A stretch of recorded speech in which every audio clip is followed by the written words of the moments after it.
Namaste to all. My name is Pradeep from Vinyasa Yoga Ashram. I am one of the yoga instructors there. And today in this session we shall be talking further about pranayama. Today we shall be talking about one of the types of pranayama, which is called Nadi Shodhana Pranayama. It is also said to be AnulomVilom, and English translation of this pranayama is alternative nostril breathing. So as this translation easily suggests that what does it mean, so let me quickly first demonstrate this and give you the method that how to practice this. So for this position, for any breathing technique or mental practice, you must be in a very comfortable position.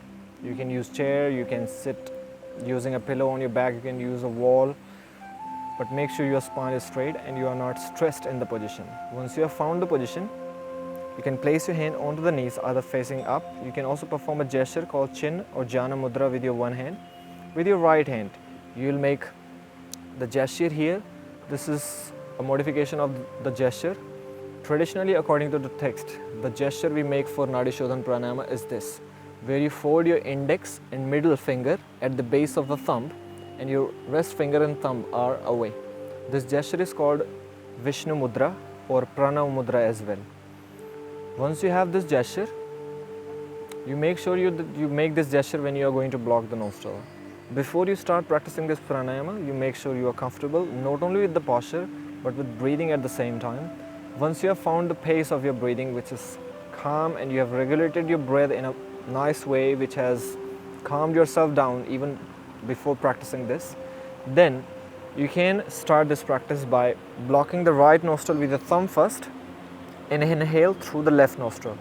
So you will inhale through the left nostril, you will block the nostril and you will exhale from the other nostril. You inhale from the same nostril that you exhale from, then you will block the nostril and exhale from the other nostril. This is one round. Let me repeat. Inhale from one nostril, switch after you inhaled, exhale from the other nostril.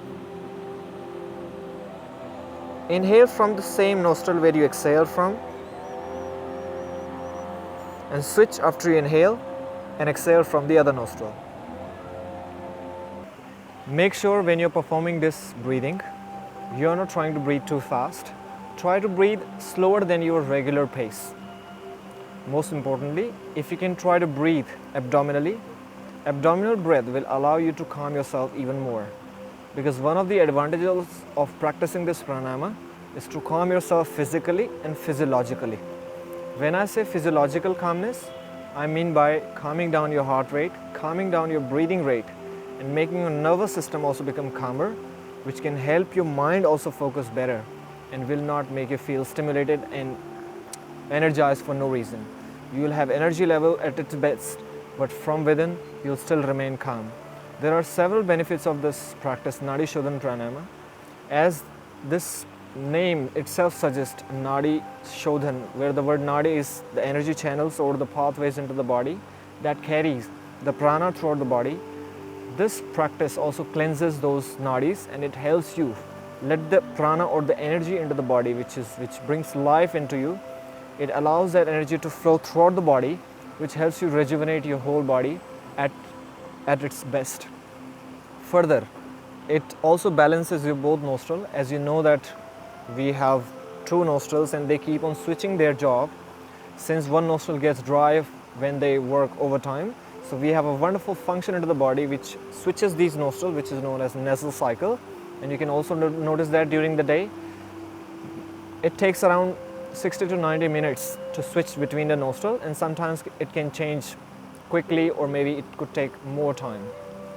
Alternative nostril breathing or Nadi Shodhana Pranayama, it allows you to balance those nostrils, which allows you to breathe equally from both nostrils, and that really helps you calm your breath down.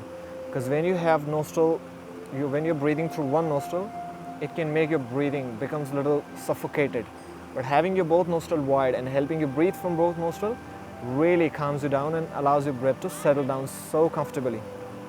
Further, this pranayama practice is also very good for people suffering from any mental disease.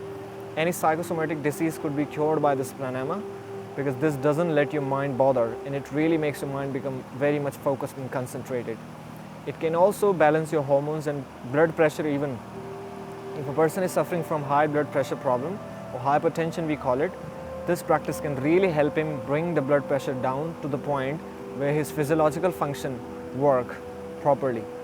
And you can read so many benefits of this practice many ways, but I believe more in experiencing. So make sure you practice this at least 5 to 10 minutes every day.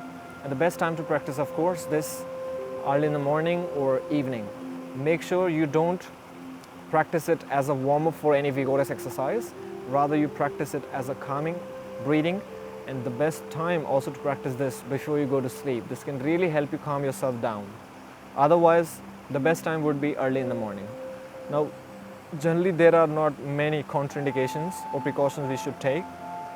But when you have some illnesses like fever or cold, in such conditions, we are supposed to avoid this. Otherwise, this practice could be done by any person. As long as you can breathe comfortably, you can breathe in this way, and this could really help you, give you a wonderful and different experience physically, mentally and physiologically. So thank you very much. I hope you understood the use of this pranayama, and I hope you will bring this into your daily life practice. Namaste.